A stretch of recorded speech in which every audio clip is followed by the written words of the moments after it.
오늘 몸과 혼과 영의 세 부류 인간에 대해서 말씀을 나누도록 하겠습니다. 하나님께서는 사람을 참 위대한 존재로 만드셨습니다. 그런데 이 위대한 사람의 존재가 어떤 자기 부류의 몸과 혼과 영을 따르느냐에 따라서 정말로 위대하게 되기도 하고 하나님을 실망시키는 삶을 살아갈 수 있습니다.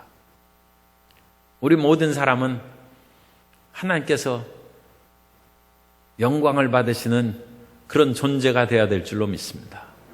그러므로 오늘 이 말씀을 통하여 내가 어디에 치우쳐서 살아가고 있는지 우리 자신의 실상을 파악하고 하나님이 기뻐하시는 그 길을 따라 나아가는 하나님의 은혜와 깨달음이 있게 되시기를 주님 이름으로 축복합니다. 첫 번째 사람은 몸의 인간입니다. 몸의 인간은 육체로 살아가는 그런 존재입니다. 몸은 히브리어로 바사르인데 살이란 뜻입니다. 살. 그래서 하나님께서는 인간의 외향으로 보는 그 살의 인간을 만드셨어요.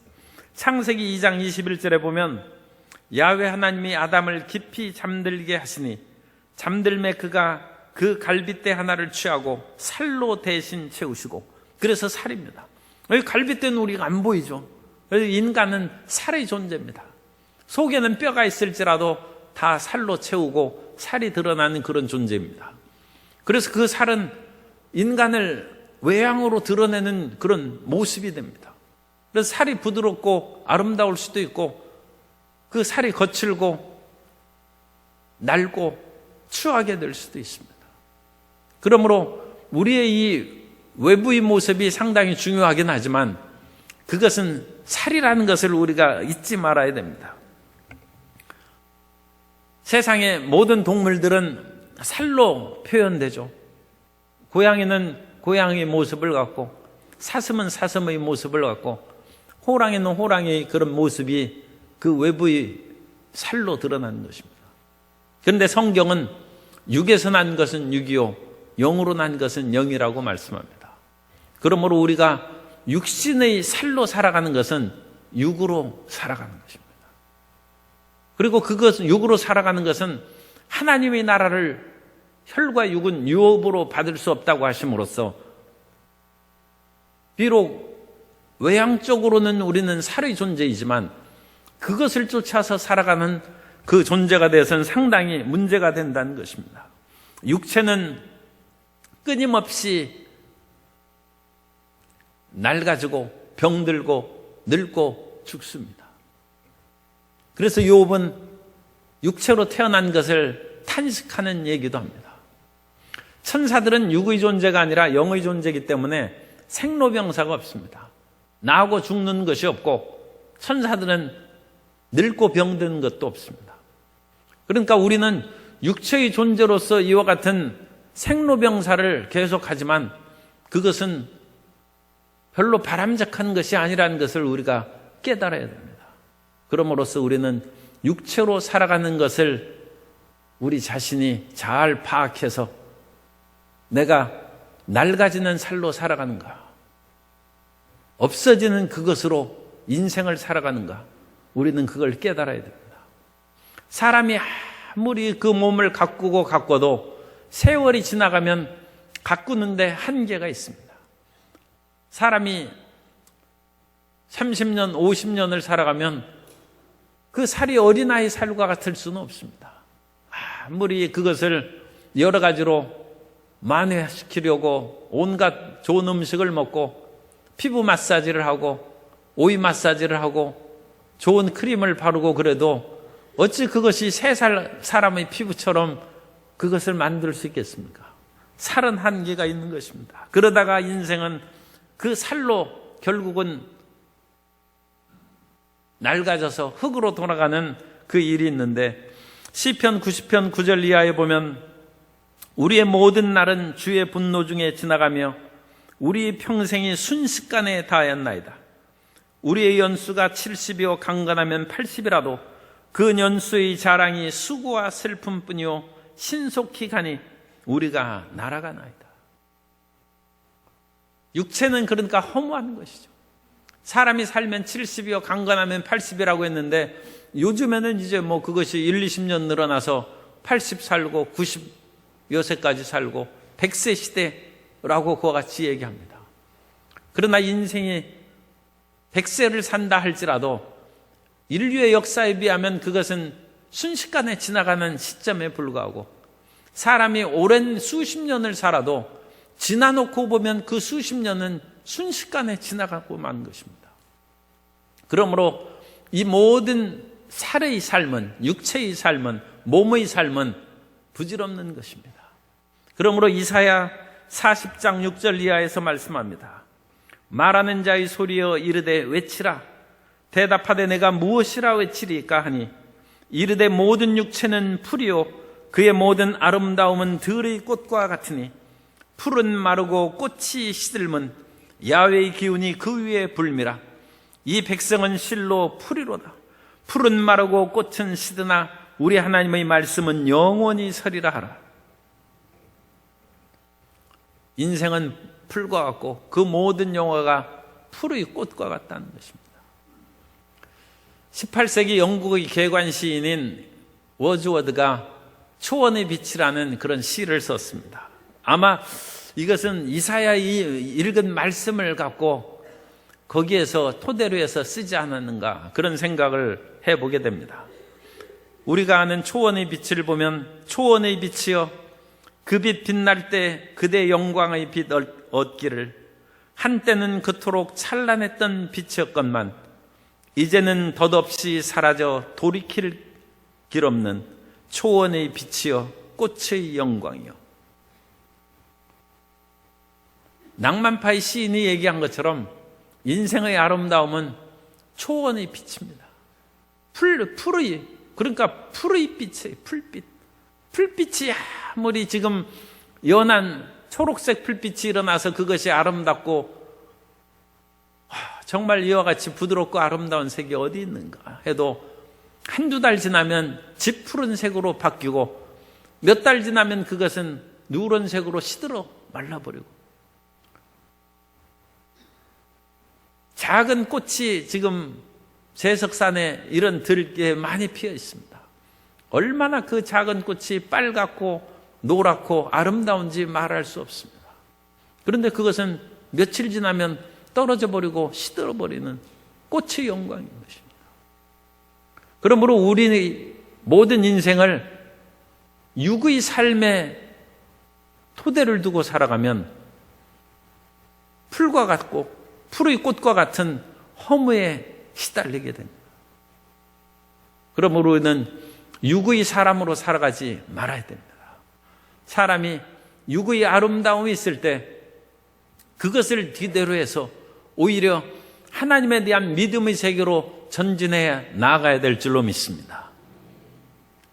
사람이 어릴 때 예수님을 믿는 것이 좋습니다. 3살이 될 때, 5살이 됐을 때도 성령 충만함을 받을 수 있고 방언을 말할 수 있습니다. 그래서 어린 시절에 사춘기가 이르기 전에 예수님을 믿고 성령 체험하게 하는 것이 부모님의 아주 훌륭하게 아이를 양육하는 방법이다 생각합니다. 오늘날 이 세상에 너무 변화가 무성하고 세상에 희한한 일이 많이 있기 때문에 부모가 다 책임질 수 없고 그 인생의 앞길을 다 이끌어 나갈 수 없어요. 그러니까 그 부모님은 반드시 그런 일이 다가오기 전에 성령님께 맡겨야 되는 것입니다. 그래서 어려서 성령을 받게 하고 그럼으로써 예수님 의지에서 살아나가게 하면 앞으로 어떤 일이 다가온다 할지라도 하나님의 영이 그 인생을 이끌어가는 것입니다. 그러므로 풀의 영광이 시들기 전에 주님을 믿고 주님을 따르는 것이 좋습니다.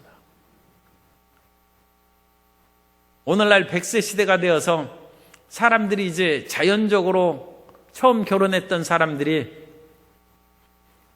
늙고 병들어서 돌아가시는 일이 있고, 그럼으로써 사별을 해서 재혼하는 그런 일이 있는데 오늘날 재혼하는 그런 것들이 얼마나 힘들고 어려운지 몰라요.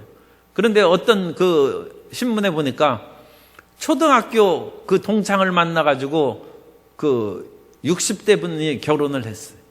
그러니까 그 옛날에 있었던 그와 같은 그 좋은 감정이 있어가지고 그 사람을 이제 만날 수 있는 계기가 된 것이죠. 우리가 어렸을 때 예수님을 믿으면 혹시라도 이 험한 세상 속에서 믿음이 흔들려서 방황하는 시간이 그렇게 길면 안 되기는 하지만 방황한 시간이 길어서 나이가 든다 할지라도 다시 주님을 만날 수 있습니다. 60대의 그런 사람이 초등학교의 그런 애인을 만나가지고 다시 결혼을 하듯이 우리가 예수님을 만난 그런 기쁨과 그 감격을 다시 되살려서 믿음 가운데 살아갈 수 있습니다. 그런데 그와 같은 육의 아름다움이 있을 때 육의 아름다움에 심취되어서 풀의 영광만 쫓아 살아나간다면 나중에 영원한 세계에 이르지 못할 수가 있습니다. 그러므로 우리는 이런 육체의 덧없는 것에 마음을 빼앗기고 하나님에 대한 경외심이 잃어버리는 일이 없도록 우리는 주님을 믿고 전진해 나아가야 될 줄로 믿습니다. 예레미야 17장 5절 이하에서는 말씀합니다. 야훼께서 이와 같이 말씀하시느니라. 무릇 사람을 믿으며 육신으로 그의 힘을 삼고, 이게 바사릅니다. 육의 혈육으로 그 힘을 삼고 마음이 야훼에게서 떠난 그 사람은 저주를 받을 것이라.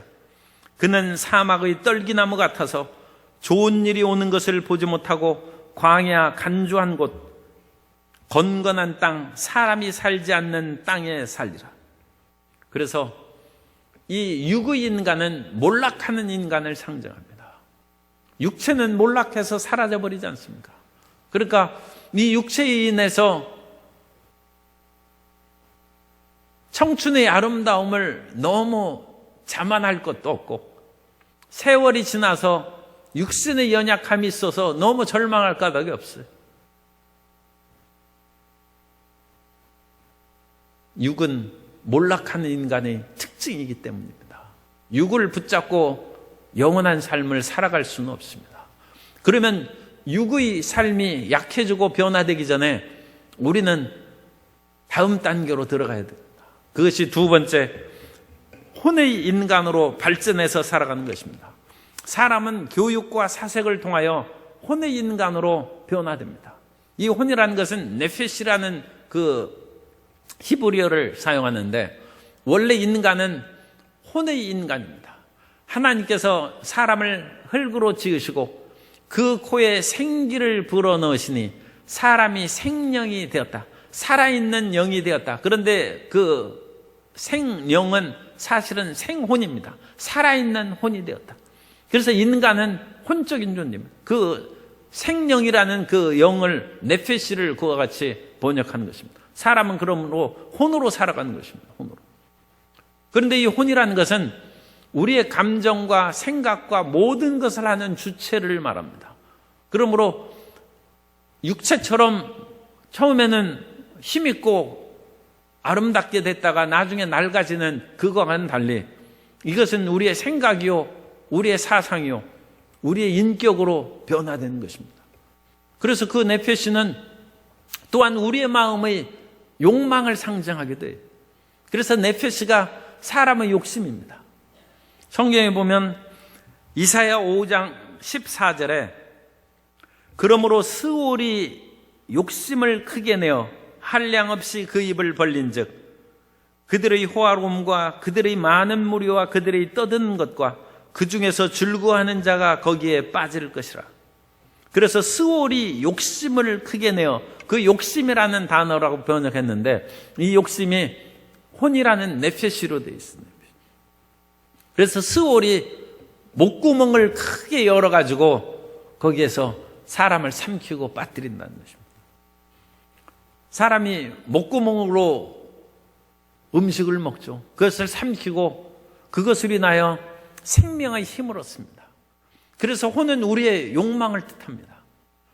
봄에 꽃이 피었는데도 꽃이 아무 기쁨을 주지 않고 감동이 없어요. 그 사람은 마음의 욕망이 사라진 거예요. 그래서 네페시가 사라지면 성경은 죽음이 온다고 얘기합니다. 그러니까 이 혼의 그 작용이 반드시 100% 건전한 것은 아니더라도 인간은 혼의 존재라고 그랬죠. 그러니까 혼의 그 기능이 상실돼 버리면 이게 심각한 거예요. 그러니까 그것이 병적으로 얘기하면 우울증에 걸리는 거예요. 네페시가 약해지면, 혼의 기능이 약해지면 사는 재미가 없어지는 거예요. 꽃이 핀 것을 보면 아름다움을 느껴야 되고 꽃이 지면 울 줄을 알아야 되는 것이죠. 그런데 그거에 대해서 무감각하다는 것은 혼의 기능이 지금 마비된 거예요. 많은 사람들이 이 혼적인 기능에 마비되어서 그것으로 인해서 고통받는 일이 있습니다. 그러니까 그것은 하나님이 내 생명력을 키워주시고 나의 혼을 살려주옵소서. 그래서 그것이 건전한 그런 욕구로 그 성장하고 발전해 나아가야 되는 것입니다. 그런데 그것이 전혀 없는 것은 이제 상당히 심각한 그런 문제가 초래되는 것입니다. 그래서 이 혼의 기능을 잘 살리는 것은 하나님께서 우리의 즐거움과 생활의 행복을 위해서 우리를 이끌어가는데, 우리의 마음 가운데 감정의 그런 살아나고 좋은 것을 보면 기뻐하고 슬픈 것을 보면 슬퍼하고 안타까운 것을 보면 그것을 안타깝게 여기는 우리의 감정이 살아나고 혼적 기능이 제 기능을 발휘할 수 있도록 기도해야 됩니다. 그래서 우리 마음이 항상 더 생명력 있는 길로 전진해 나아가야 될 줄로 믿습니다. 그래서 이 네페시는, 혼은 감정의 그런 주체를 이제 우리에게 얘기합니다. 그래서 우리의 감정도 올바르게 기능을 발휘하고 감정의 제 기능을 행할 때 우리는 혼적인 인간으로 아름답고 따뜻하게 살아갈 수가 있는 것입니다. 또한 이 네페시 혼적인 기능에는 지적인 기능이 있어요. 그래서 우리는 지성으로 말미암아 혈육을 쫓아 살아가지 아니하고 그것을 이기며 살아갈 수 있습니다. 그래서 이 지성으로 살아가는 것은 레브라는 그런 단어를 쓰는데 심장을 뜻합니다. 심장. 우리가 심장을 생각하면 그 심장이 뜨겁다 하면 무슨 뭐 감정적인 것을 치우쳐 생각할 수 있는데, 성경에서 나오는 그런 심장의 기능은 우리의 지성적인 그런 의미로도 많이 쓰고 또 심장으로 어떤 결정을 내리는 의지적인 작용으로도 많이 사용되어 있습니다.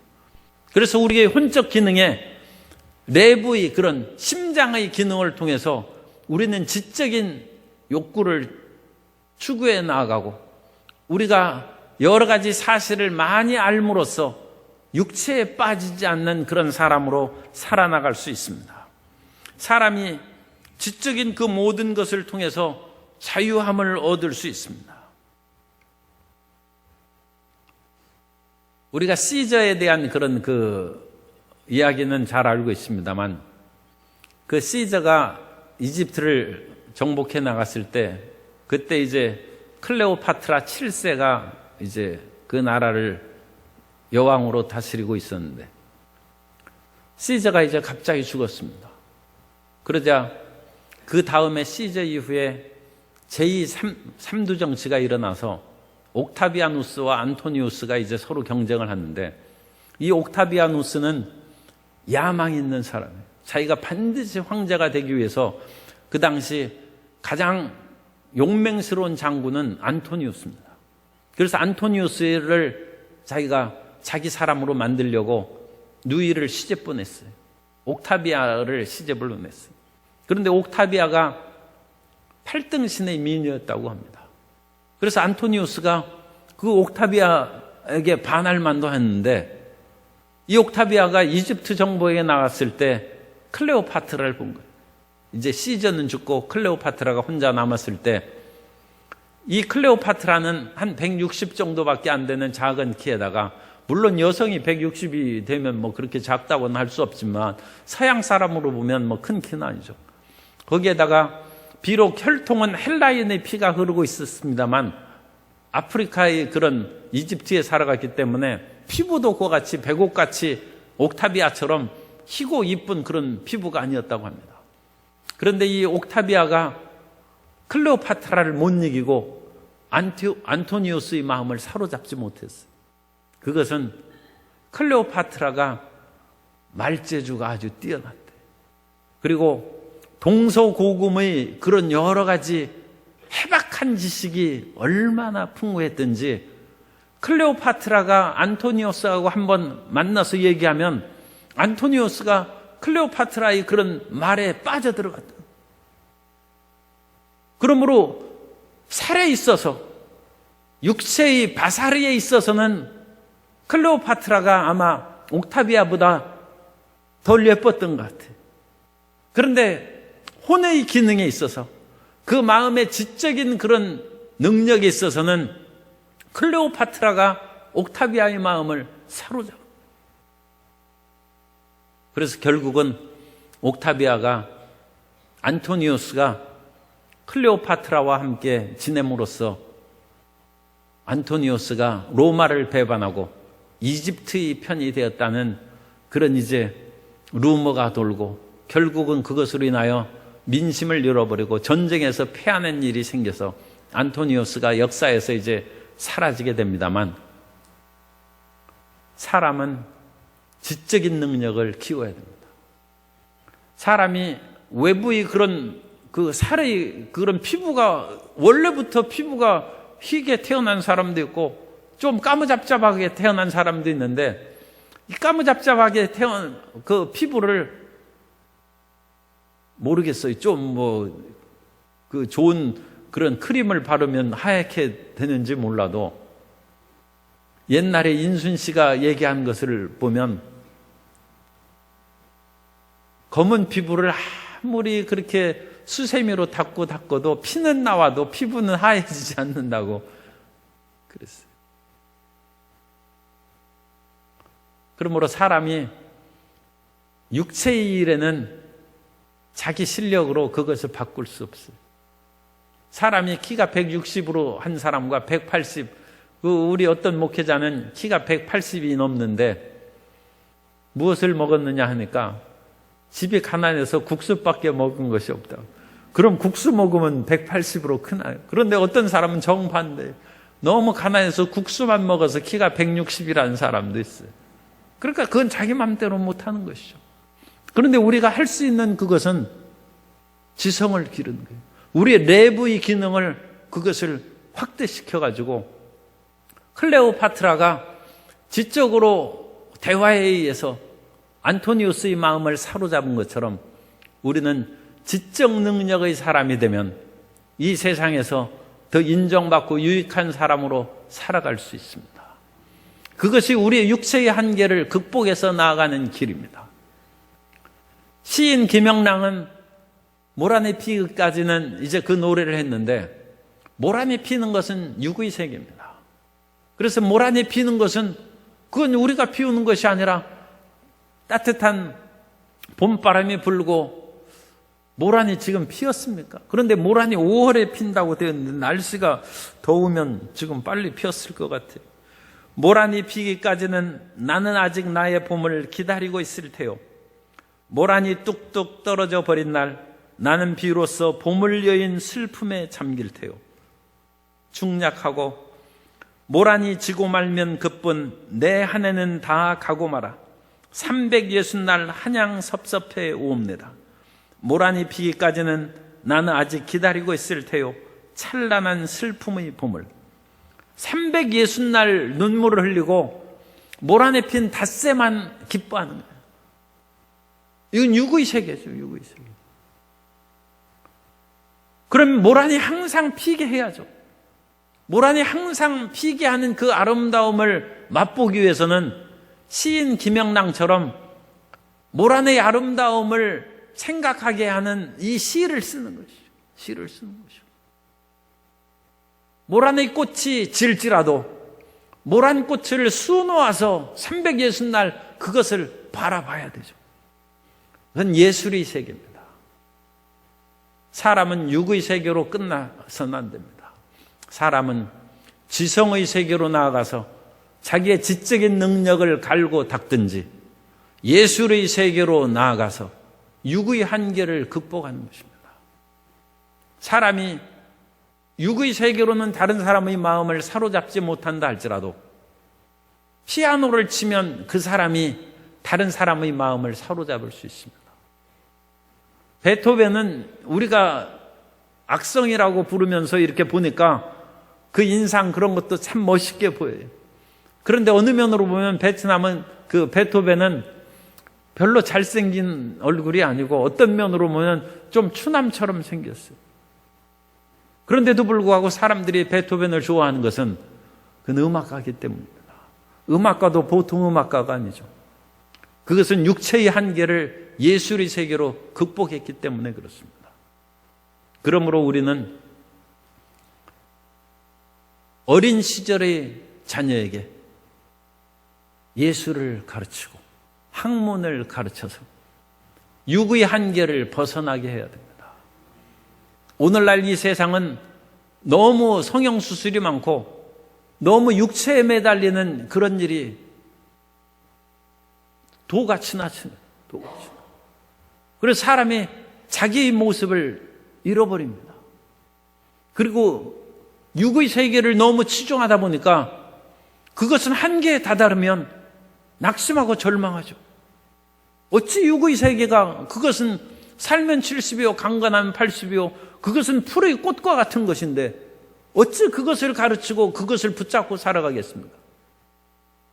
그것을 뛰어넘는 네페시 혼의 세계가 있다는 것, 정신의 세계가 있고 예술의 세계가 있고 철학의 세계가 있고 우리의 육을 뛰어넘는 것을 우리가 가르쳐야 되고 그것으로 인하여 우리 삶에 새로운 희망과 기쁨을 갖고 살아가야 될 줄로 믿습니다. 하나님께서는 우리를 혈육으로 살아가도록 만드시지 않았습니다. 그러므로써 우리는 그 길을 뛰어넘어서 그러니까 우리가 공부하는 것이고 가르치는 것이고 영원한 세계에 대한 예술과 음악과 미술과 그 모든 예술의 세계로 나아가는 것입니다.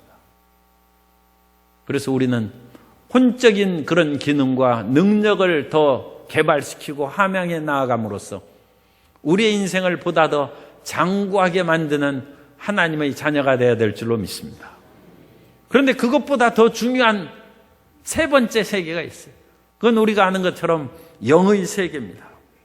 그래서 세 번째는 사람은 성령으로 거듭날 때 영의 인간이 됩니다. 그러므로 우리는 육의 아름다움도 한때 아름답고 그것은 필요한 것이죠. 혼의 세계도 여러 가지로 우리가 개발하고 지성이나 우리의 감성이나 예술의 세계로 우리가 그것을 개발해서 아름답게 끌고 갈 수 있습니다. 그러나 사람이 진정 하나님께 쓰임받고 의미 있는 사람이 되려면 성령으로 거듭난 영의 사람이 되어야 될 줄로 믿습니다. 그래서 니고데모의 그 외부 신체가 어떻게 됐는지 그것은 뭐 성경에 언급이 안 됐으니까 뭐 그냥 평범한 그런 사람이겠죠. 그런데 이 니고데모가 유대인의 선생으로서 학문의 세계에 깊이 들어갔습니다. 율법의 선생이고 진리의 그런 말씀을 받고 살았어요. 그런데도 니고데모의 마음에 평안이 없고 기쁨이 없고 영생에 대한 확신이 없어요. 그래서 예수님을 찾아 나온 것입니다. 그때 예수님께서는 이 니고데모에게 거듭나지 않으면 하나님의 나라에 들어갈 수 없다고 했습니다. 사람이 물과 성령으로 거듭나야 된다는 것입니다. 그러므로 인생의 가장 중요한 것은 성령으로 거듭나는 것입니다. 사람이 부모님에게서 태어난 것은 육으로 태어난 것입니다. 가르침을 통하여 태어난 것은 혼이 태어나는 것이고 정신세계가 깨어나는 것입니다. 그러므로 부모님도 중요하고 선생님도 중요하죠.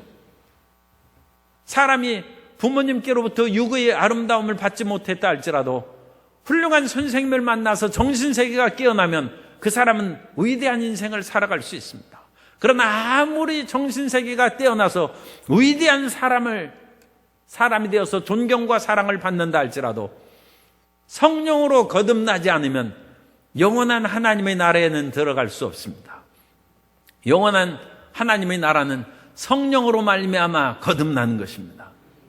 그러므로 우리는 이 눈에 보이고 어느 면으로는 실질적인 열매를 거둘 수 있는 것은 육과 혼입니다. 육과 혼이지만 그것으로 인하여 우리 마음을 빼앗기거나 그것으로 인하여 자녀들의 마음을 사로잡게 해서는 안 됩니다. 보이지 않는 영원한 세계를 받아들일 수 있도록 믿음의 자녀로 양육해야 되고, 우리는 보이지 않는 세계를 믿고 살아가는 믿음의 사람이 되고 영의 사람이 되어야 될 줄로 믿습니다.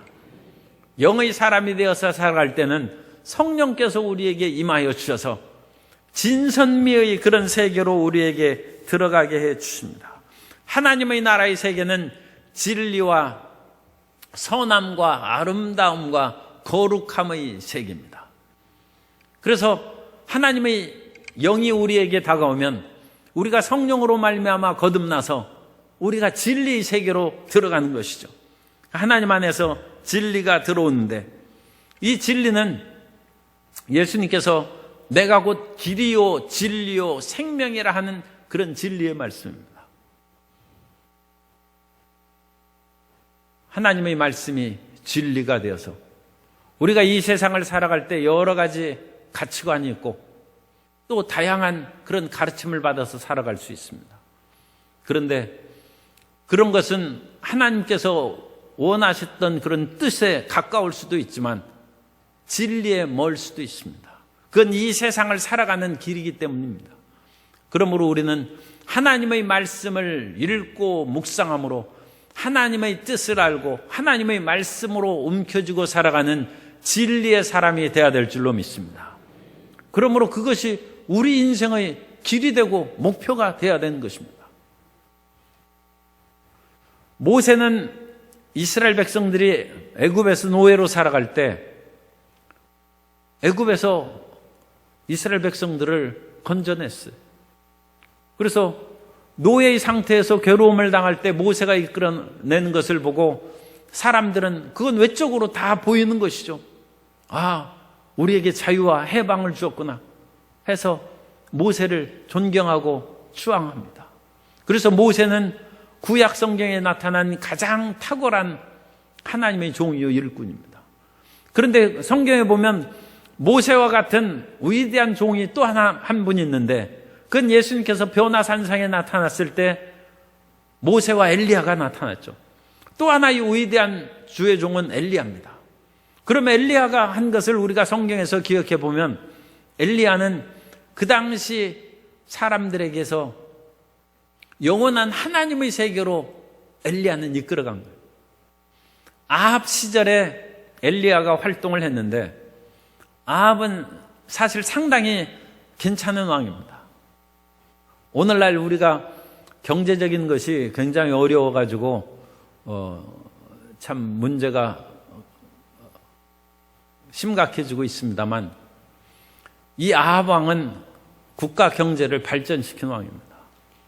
아합은 북쪽에 있는 페니키아의 엣바알의 딸 이세벨과 결혼하여서 그 나라의 여러 가지 풍성한 물질과 기술을 받아들여서 국가 발전을 일으켰어요. 성경에 베니게라고 나오는 페니키아는 탁월한 선박 기술을 해서 지중해 무역을 점령한 것입니다. 오늘날 우리나라도 무역이 잘 돼야 수출이 잘 되고 그래야 잘 살죠. 반도체라든지 그런 수출이 잘 돼야 우리가 먹고 살 거 아닙니까? 그럼으로써 우리나라가 수출 주도 국가가 돼야 되는데, 수출을 하는 것은 나라의 기업에 힘을 실어줘야죠. 우리는 부존 자원이 풍성하지 않기 때문에 그냥 놔둬서는 우리가 먹고 살 것이 풍족하지 않아요. 결국은 우리는 기술과 지혜로 그것을 만들어서 많이 수출하고 그것을 해서 나머지 사람들이 그 이익으로 함께 풍요롭게 돼야 되는데, 이 수출을 주도해 나아가는 그 기업이 힘을 잃어버리면 나라에 들어오는 수입이 없죠. 그런데 아합은 그것을 잘했습니다. 그래서 페니키아의 그런 지역하고 이제 사돈 관계를 맺음으로써 국가의 부흥과 발전을 일으켰어요. 그런데 거기에서 문제가 생겼어요. 외적인 그런 물질적인 풍요는 이루었는데 이세벨이 바알 멜카르트라는 바알 신앙을 이스라엘에 끌어왔어. 그래서 이 바알을 추종하는 그런 사람들을 많이 만들고 바알 선지자와 아세라 선지자를 국가에서 월급을 주면서 양성을 시켰어. 나라의 부흥을 가져왔으니까 바알 신앙이 어떻게 했느냐? 사람들이 그것을 용인했습니다. 그러나 엘리야가 호련히 나타나서 나라의 발전과 부강을 일으키는 그것도 좋지만 하나님에 대한 신앙을 잃어버리면 아무것도 아니다. 그래서 엘리야가 갈멜산에서 바알과 아세라 선지자와 함께 시합을 하고 하나님이 하나님이신지 야훼 하나님이 하나님이신지 바알이 하나님이신지 내기를 걸자고 하고 하늘에서 불의 응답을 받아서 바알과 아세라 선지자를 처단한 것입니다. 우리는 이 세상을 살아가면서 여러 가지 우리에게 필요한 것이 있고 유혹이 있습니다. 그러나 진리의 말씀을 우리가 받아들이고 진리의 길을 걸어가야 될 줄로 믿습니다. 그러므로 우리는 언제 어느 때라도 확고한 성경의 말씀에 근거해서 진리의 길로 나아가야 됩니다. 그 진리가 우리에게 영원한 삶을 주는 것이고 하나님의 뜻을 이루는 삶으로 우리를 이끌어가는 것입니다. 그리고 진리가 아닌 그것을 이 세상에 추구해서 나아가면 진리는 하나님입니다.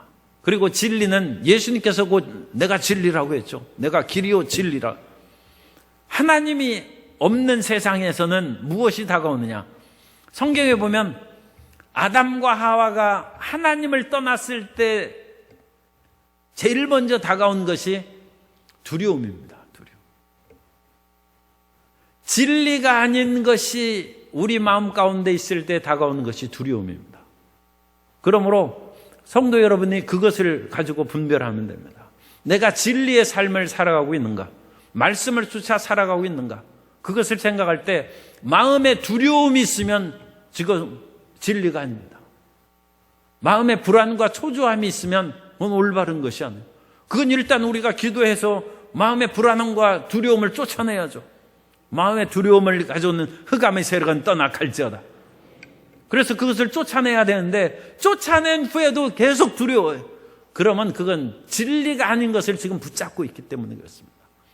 그래서 말이 좀 그렇습니다만 자기가 잘못된 것을 붙잡고 귀신을 쫓아내도 귀신이 나갔다가 또 들어오고 나갔다 들어오는 것 같은, 그러니까 두려움이 없어졌다 또 들어오고 없어졌다 또 들어오고 불안한 감이 잠시 괜찮았다가 또 불안해지고 그런 것은 진리의 길을 걸어가지 않아서 그래요. 그래서 아담과 하와에게 하나님께서 오실 때 그 앞으로 뛰어가지 못하고 두려워서 숨었다고 하는 것처럼 진리가 우리를 자유케 하는 것이고 진리가 없는 삶은 두려움을 가져오는 것입니다. 그러면 그건 영의 삶을 사는 것이 아닙니다.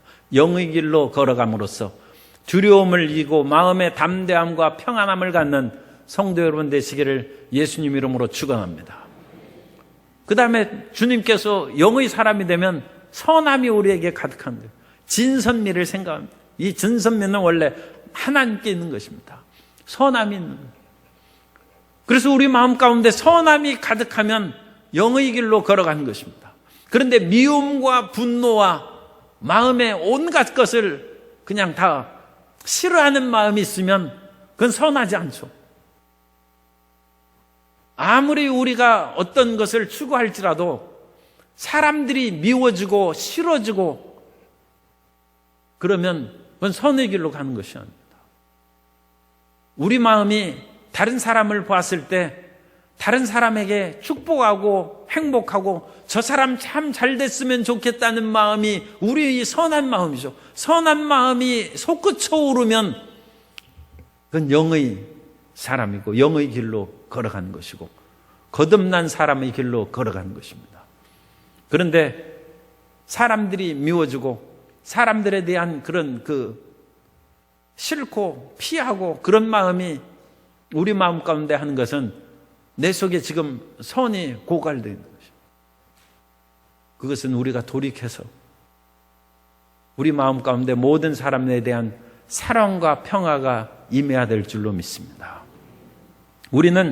우리가 예수님 믿고 우리가 잘 돼야죠. 우리가 모두 다 영혼이 잘된 같이 범사 잘 되고 강건해야 될 줄로 믿습니다. 그런데 우리가 잘 될 뿐만 아니라 내 몸과 같이 이웃을 사랑하라고 했으니까 우리가 잘 될 뿐만 아니라 이웃이 잘 되는 선한 마음을 가져야 됩니다. 이웃에 대한 싫어하고 미워한 마음을 가지는 것은 그건 지금 내 상태가 올바른 것이 아닙니다. 아무리 내가 성령 충만함을 받았다고 스스로 생각할지라도 사람이 싫어요. 사람이 믿고 그 사람의 행복을 그렇게 마음껏 빌어주는 마음이 우리 속에서 솟아나지 않는다면 그 마음을 돌이켜서 회개하고 하나님이여 내 마음에 선함이 솟아오르게 하여 주옵소서. 그리하여 영의 길로 나아가게 하여 주옵소서. 그게 영의 사람입니다. 혼적인 사람들은 마음에 선함이 없습니다. 혼적인 사람은 자기가 열심히 일해서 많이 벌면 자기가 그것으로 인하여 기뻐하지 다른 사람도 그와 같이 많이 돈을 벌고 하는 것을 좋아하지 않고 자기가 열심히 공부해서 머리가 됐으면 다른 사람은 그와 같이 자기하고 경쟁해서 시험에서 승리한다거나 그런 것을 좋아하지 않아요. 경쟁체제의 혼의 삶에서는 그 마음이 없습니다. 그러나 영의 사람은 나도 잘 되고 저 사람도 잘 되고 함께 상생의 길로 나아가는 선함이 있는 것입니다. 하나님은 선하신 분입니다. 하나님만이 지극히 선하신 분이죠. 지극히. 그러므로 하나님께서는 우리가 다 잘 되기를 원하십니다. 그래서 하나님께서는 우리 아무개 집사님도 잘 되고 또 다른 집사님도 잘 되고 권사님도 잘 되고 안수 집사님도 잘 되고 장로님도 잘 되고 다 잘 되기를 원하시는 하나님이십니다. 그런데 우리 마음 가운데는 그런 마음이 잘 없을 수가 있어요. 그러므로써 우리 선함이 제한적이 될 수 있습니다. 그러므로 그것을 개발해서 우리의 모든 삶에 선함이 충만해야 될 줄로 믿습니다. 시편 14편 1절 이하에 보면 어리석은 자는 그의 마음에 이르기를 하나님이 없다 하는도다. 그들은 부패하고 그 행실이 가증하니 선을 행하는 자가 없도다. 야훼께서 하늘에서 인생을 굽어 살피사 지각이 있어 하나님을 찾는 자가 있는가 보려 하신즉 다 치우쳐 함께 더러운 자가 되고 선을 행하는 자가 없으니 하나도 없도다. 얼마 전에 스리랑카에서 폭탄 테러가 일어나서 부활절날 수많은 사람들이 죽고 다쳤습니다. 그 자살 테러를 한 사람이 종교적인 그런 극단주의에 속한 사람인지 그건 100% 알 수는 없습니다만 어쨌든 이슬람 극단주의 IS가 자기들이 했다고 그와 같이 보도가 됐습니다. 그런데 그것을 보면 선함이 없어요. 자기들이 종교에 아무리 몰두하고 죽기까지 정말 그거 보통이 아니죠. 죽기까지 충성하고 열심을 가졌다 할지라도 그곳에는 이웃에 대한 선함이 없습니다. 다른 사람에 대한 긍휼과 동정이 없어요. 그건 하나님이 아니죠. 하나님이 그러시면 어찌 인간이 살겠습니까? 하나님은 절대 그렇게 하지 않습니다. 하나님은 선하신 분입니다. 그러므로 우리 마음 가운데 그런 파괴적인 생각이 일어나고 그러니까 아무리 그런 일은 있을 수 없습니다만 기독교에 있어서도 그런 극단적으로 예수님 안 믿는 사람은 문제가 있다, 필요 없다든지 그런 생각의 선함이 없는 것은 그건 하나님이 주시는 마음이 아닙니다. 하나님께서는 죄인이라도 그 죄로 인하여 멸망하지 않고 회개하고 하나님의 백성이 되기를 원하십니다. 그러므로 우리는 이 선함을 가지고 우리의 영의 사람이 되고 영의 길로 걸어가는 하나님의 자녀가 되어야 될 줄로 믿습니다. 더 나아가서 영의 사람은 아름다운 사람, 미를 추구하는 것입니다. 이 미라는 것은 하나님의 절대 아름다움을 말하는 것입니다. 하나님께서는 모든 만물을 아름답게 지으시고 모든 만물이 때에 따라 아름답게 지으셨어요. 오늘날 이 꽃이 피고 산천을 보면 얼마나 하나님께서 아름답게 지었습니까? 사람의 손이 들어가가지고 이 자연이 훼손돼서 나빠지지, 사람의 손이 닿지 않는 그런 지역을 가면 모든 사람들이 그 아름답고 그야말로 이건 절경이고 빼어난 그런 경치라고 누구나 찬탄하죠. 사람의 손길이 안 들어서 오염이 안 된 곳은 하나님이 만든 곳이죠. 하나님은 지극히 아름다운 분이십니다. 그러므로 하나님께서는 천사들도 아름답게 만들었는데, 그 아름답게 만든 천사가 그 아름다움에 스스로 도취되어서 타락했다고 성경에 말합니다. 그것이 사탄입니다. 에스겔 28장 17절에 보면 내가 아름다움으로 마음이 교만하였으며 내가 영화로움으로 내 지혜를 더럽혔으며 내가 너를 땅에 던져 왕들 앞에 두어 그들의 구경거리가 되게 하였도다. 사람이 아름답고 겸손해야 돼. 아름답고 교만한 것은 사탄의 특징으로 에스겔서 28장에서 그렇게 말씀하고 있습니다. 오늘날 아름다움을 빙자해서 사람들을 교만하게 하고 현혹시키고 타락시키는 일이 많이 있습니다. 그것은 진정한 아름다움이 아닙니다. 사람을 죽이는 아름다움이 어찌 아름다움이겠습니까? 하나님의 아름다움은 우리를 살리는 생명의 아름다움인 줄로 믿습니다. 슈바이처는 그것을 생명의 외경이라고 했어요. 생명은 아름다운 것입니다. 사는 것은 아름다운 것입니다. 그러므로 우리는 아름다운 사람이 되어서 우리도 살고 다른 사람도 살리는 생명의 자녀가 되어야 될 줄로 믿습니다. 하나님께서는 끊임없이 우리에게 생명을 얻되 풍성히 얻게 해주십니다. 그러므로 가장 아름다운 것은 하나님의 아름다움을 본받는 것입니다. 하나님께서는 지극히 아름다우실 뿐만 아니라 지극히 거룩하십니다. 하나님의 아름다움은 거룩한 아름다움입니다. 사람들의 아름다움은 추한 아름다움이 있을 수 있어요. 그러므로 우리는 이 추한 아름다움에 현혹되고 그것을 마음을 뺏겨서 안 됩니다. 우리의 아름다움은 거룩한 아름다움이 되어서 우리의 육이나 그 어떤 것으로 인하여 단순한 혈육의 아름다움을 드러내는 것이 아니라 성령의 아름다움을 드러내고 믿음의 아름다움을 드러내고 찬양의 아름다움을 드러내고, 하나님을 잘 믿는 사람은 아름답습니다. 우리가 몰두해서 하나님을 향해서 부르짖어 기도하면 기도하는 손이 아름답죠. 우리 성도 여러분들이 하나님 앞에 찬양하고 기도할 때는 그 찬양하는 모습이 다 아름답습니다. 그것이 거룩한 아름다움입니다. 하나님의 말씀을 읽는 그 모습을 보면 그 모습이 아름답습니다.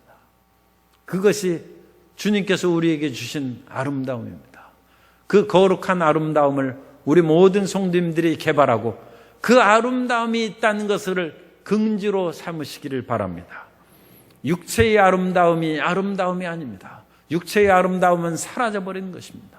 그러나 우리가 하나님의 성령으로 말미암아 기도하고 찬양하고 말씀을 읽고 이웃에게 사랑을 베풀 때 나타나는 그 아름다움은 거룩한 아름다움이고 성령으로 말미암아 드러나는 아름다움인 것입니다.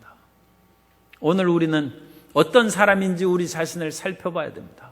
나는 혈육으로 육체의 모습으로 살아가는 사람인가? 나는 육의 사람인가? 나는 내 자신의 능력과 지식과 감정을 개발해서 그것으로 자랑을 삼고 살아가는 혼의 사람인가? 그렇지 않으면 하나님의 진리의 말씀과 하나님의 지극히 선하신 사랑을 본받아서 이웃을 사랑하고 거룩한 아름다움을 쫓아 나아가는 성령의 사람인가? 그것을 우리 마음 가운데 분별해서 깨닫고 우리는 혼과 육의 사람이 아니라 영의 사람으로 전진해 나아가서 하나님께 영광 돌리고 주님 기쁘시게 하는 아름다운 삶을 살아가야 될 줄로 믿습니다.